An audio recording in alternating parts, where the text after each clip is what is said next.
Hello, hello. So this video is going to be talking about stages of heart failure.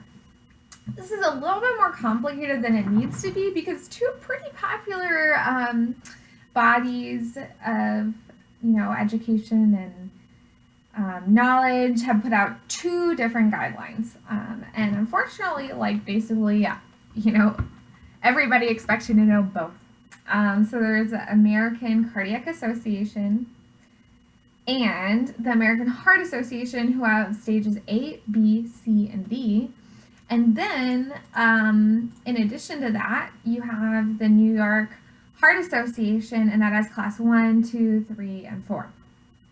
And it has a couple subclasses, so class 3A and 3B. They are different in that the American Cardiac Association talks about the symptoms and the structure of the heart, and the New York Heart Association talks about your limitation and your physical ability to go out and do things.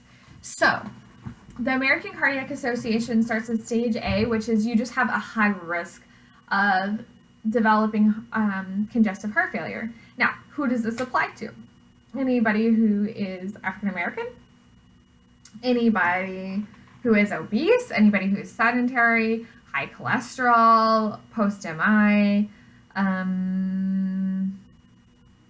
illicit drug use, the list goes on and on, believe me. Oh, also high blood pressure, diabetes.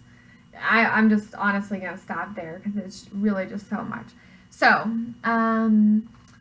but you don't have any structural changes to the heart. You just have a lot of risk factors. So I love that the American Cardiac Association does that. Stage B is that you now have a structural disorder in the heart. The heart has changed a lot.